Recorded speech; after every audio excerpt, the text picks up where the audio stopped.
gentlemen, let's pay our heartiest welcome to His Holiness,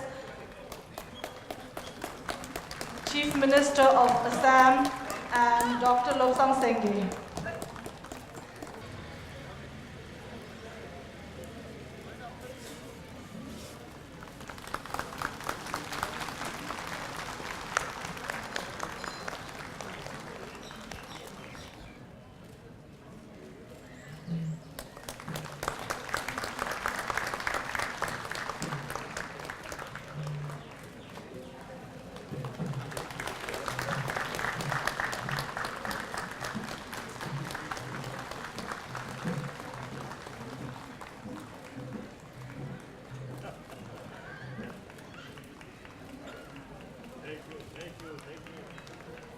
Thank you, sir.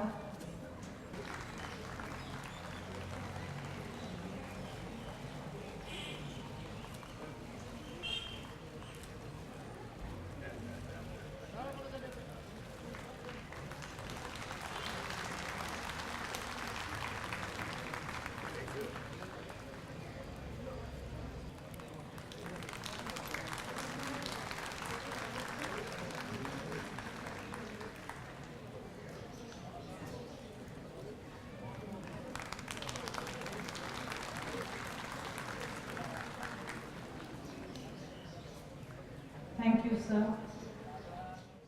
관계되지 않아요. 가만히 봐면 쳐봐면 담면 와면 담면 다들 되지. 저번에 시시된 거 저번에 예만한 게 담봤다나 차서. Respected Chief Minister, and elder brothers, sisters, and younger brothers, sisters.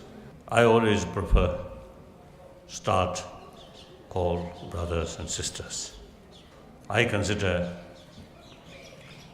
actually 7 billion human beings are actually human brothers, sisters. Now, according to reality, we really need making special effort to promote sense of oneness of 7 billion human beings.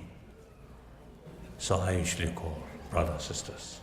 Perhaps eventually I may say sisters and brothers, because sometimes you see our society, as a result of 1,000-year-old sort of habit, male consider more important.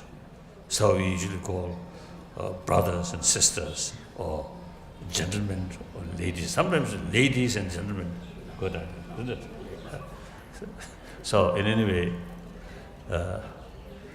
indeed, I feel great honor to open today this festival of Tibet, and particularly Chief Minister, you came. So I very much appreciate. And then, of course, the organizer, who I think organized or prepared this not as a compulsory way, but I think voluntarily, happily, with warm feeling and sense of responsibility. So I very much appreciate. Thank you. Then, Tibet, people usually call roof of the world. It's true. Highest was the human inhabitant, right? And then that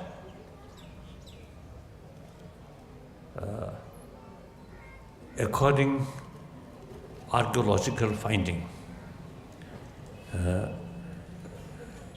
the Tibetan sort of ancestors, say some stone at the time of age stone age, some found in northeast Tibet, the over 30,000 years, quite ancient. Then central Tibet, again from archaeological finding, 10,000 years, and some area 7,000 years, like that. So it is no doubt one ancient, human community or nations. Then, according to some historians,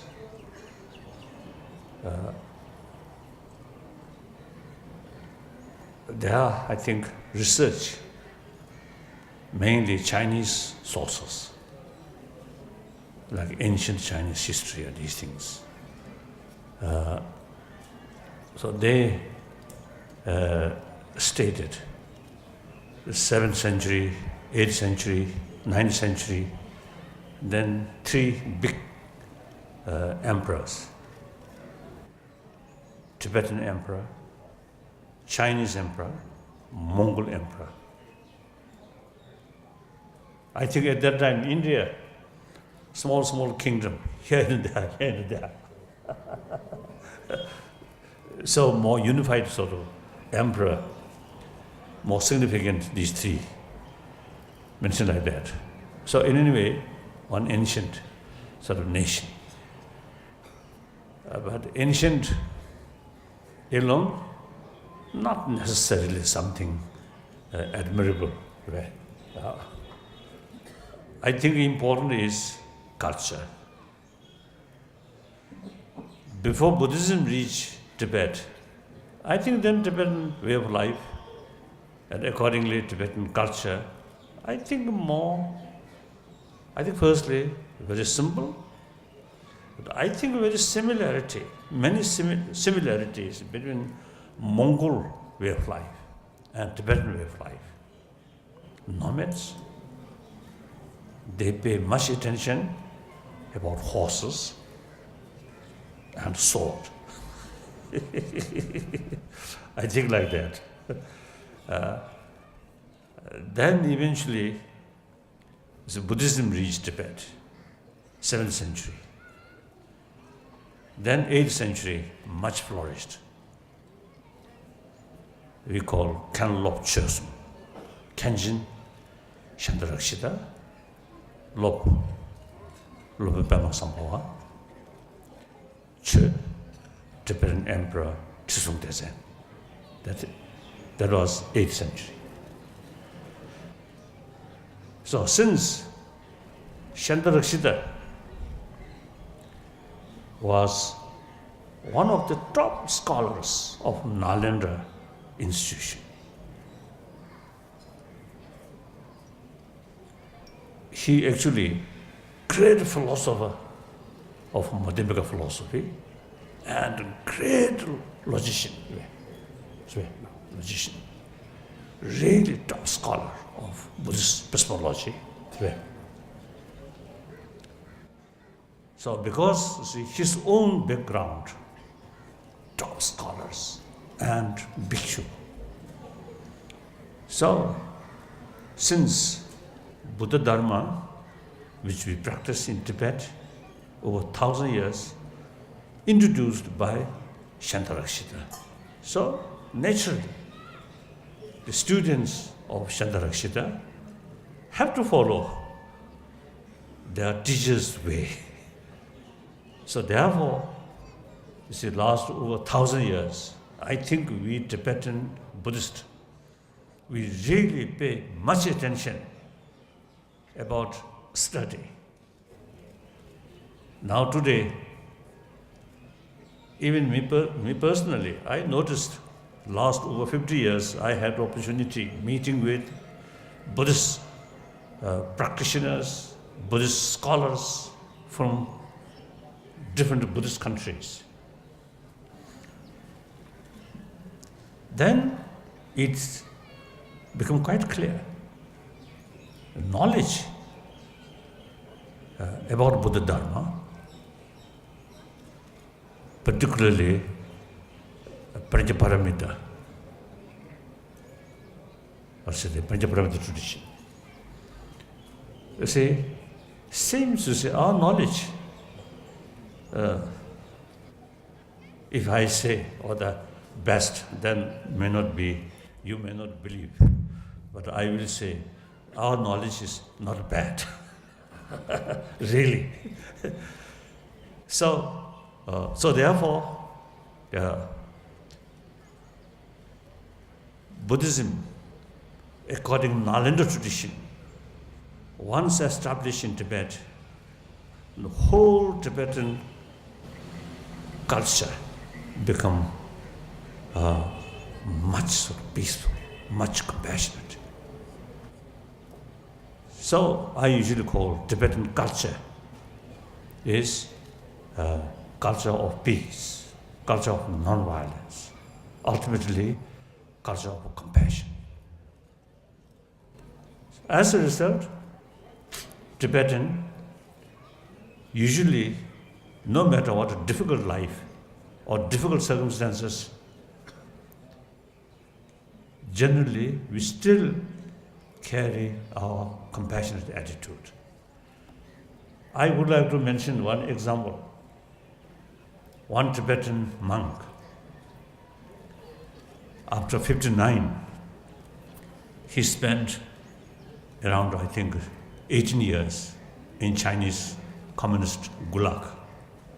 So in early 80, he had opportunity come to India. We met. And then he stayed in India. So since I know him before 1959, so he already senior monk in Damgyal Monastery. So we just casual talk about his experiences in Chinese gulag. Then he told me during those 18 years, few occasions he really faced some danger. I thought danger on his life, maybe. I asked him, what kind of danger? Then his answer is, danger losing compassion towards Chinese perpetrators. So he considered losing compassion and develop anger towards troublemaker. It's dangerous thing. So that is the sign of real Tibetan Buddhist culture. Result, such people. And then also is one of my tutor, on Sakya Lama. I received very rare teaching I received from him. He also mentioned to me during prison sort of life. He told me that period for him best time for practice. He told me. So no sign of anger or hatred like that. So that I think basically Tibetan Buddhist culture really creates inner strength, inner peace. As a result, whole society, I think in the past, the hunting wild animal and also fish prohibited. Of course, we excuse eating meat because of high altitude and cold climate, and some of the nomad area, the Changtang area, no vegetation. So basically, Tibetan are non-vegetarian. However, we really, take serious concern about the life of others. So hunting, completely prohibited, like that. So in any way, culture, Buddhist culture, really creates that kind of compassionate society. I think that's really worthwhile, really beautiful, really worthwhile to admire. Usually I make distinction, culture and religious faith. Like Europe, Judeo-Christian faith. Among the Western sort of community, there are Jews, but there are sort of Islams, Muslims, and non-believers, and nowadays some Buddhists also. But their whole society, Christian culture, Judeo-Christian culture. Among the people whose culture, Judeo-Christian cultural heritage, not necessarily be as a follower of Judaism and Christianity. So similarly, Tibetan case, Buddhist culture, the community follow Buddhist culture. In the meantime, among Tibetan, there are Muslims. At least last 4 centuries, or 5 centuries, 4 centuries I think, some Muslims there. Their religious faith, Islam. But their way of life, very much in Buddhist culture. A number of these Tibetan Muslims, now they settle in Srinagar, in Jammu Kashmir. One my visit, recently I visited. So they still kept Buddhist culture very intact, including Tibetan language. There's no Tibetan sort of school for study Tibetan, no. Also the local school. But I met some Tibetan Muslim children. They speak Tibetan very well. So that means, you see, they, in their home, they kept Tibetan language. So these people, you see, their way of life very much in the spirit of Buddhist culture. So now, that kind of culture now really facing danger. Some hardliner of Chinese communists. They only concern about power, how to control, how to suppress. Out of their ignorance, you see, they really putting a lot of restriction about learning Tibetan and Tibetan culture. Even some time back, even a word which signifies where, signifies some Buddhist concept, they omitted. And then, I think a few years ago, even if they studied Tibetan language, also put a lot of restriction.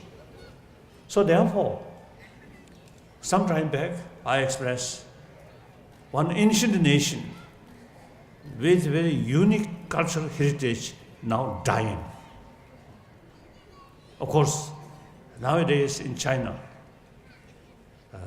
number of Chinese really showing interest about Buddhism, general, and particularly Tibetan Buddhism. So Buddhist population in China now between 400 million to 500 millions. So many of these Buddhists are educated people. So they're really showing concern about Tibetan Buddhist tradition. So now things are changing, something different. Otherwise, it's really a very, very crucial period.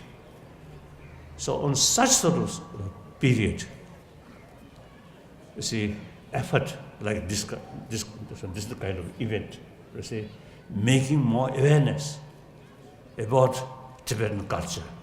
It's very, very helpful, very relevant. So therefore, I very much appreciate all your effort. And the Tibetan Buddhist culture, preservation of Tibetan Buddhist culture, not only concerned for 6 million Tibetan people, but also the whole northern India, from Arunachal up to Ladakh. Same Buddhist culture, including Bhutan, like that. In northern Nepal also, it's the same Tibetan Buddhist culture.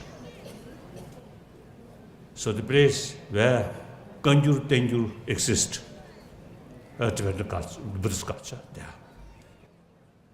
And then more important, Mongolia.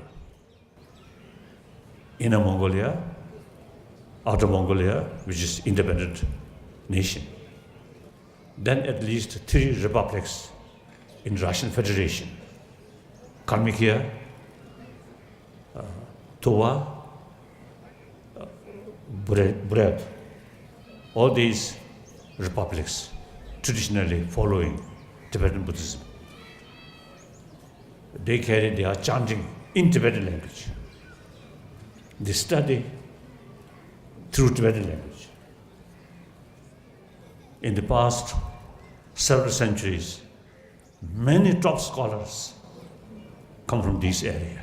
When I was young in Tibet, some of these Mongol scholars, who study Tibet and become scholars, number of people there. So altogether about 13 millions. Then, as I mentioned earlier, about over 400 millions of Chinese, also very much connected with Tibetan Buddhist tradition. So, and then, as I mentioned earlier, Buddhist culture is culture of peace, culture of non-violence. So that kind of culture, I think violent world, I think that kind of culture is very, very relevant, irrespective what religious faith. But that kind of culture of peace, culture of compassion is very much relevant or benefit. And helpful.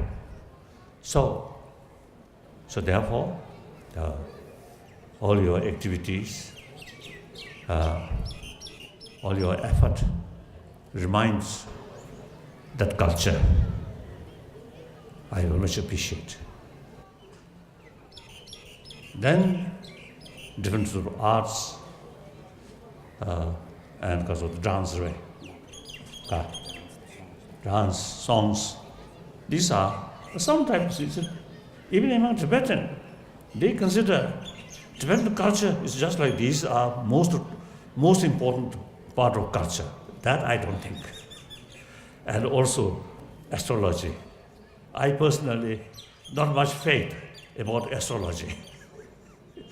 I think in human life, most important 2 events, the day birth, the day death. These 2 events are most important. But we never sort of calculate or consult with astrologer which day I should born. Or mother consult with astrologer which day I should give birth. No. Naturally, automatically come. Nobody consult that. And also death day. So that between the a good day, because of the auspicious day or something negative day. Or my tutor, my main tutor, Lingam Che, he used to say, tell me, his birthday is Nyapa Konsum. very bad day. He born on that day. He usually, you see, half joke, he telling, oh, I born at that very black day. Anyway, of course, astrology, I think some combination, Kala Chakra astrology and Chinese astrology, I think Tibetan local sort of astrology, right? I think some sort of synthesized. Really worthwhile, preserved. But you and then these Kasoji tripped against it. These dance is, of course, part of our culture. But we must realize real culture is not outside, but here. That's very, very important. So for that culture, through study, through practice, gain more experience, then real valuable culture will realize. That's important. So that's all. Thank you. I think too hot. And those people, you are quite fortunate. This side, this side is really difficult. Thank you. Thank you very much. Thank you.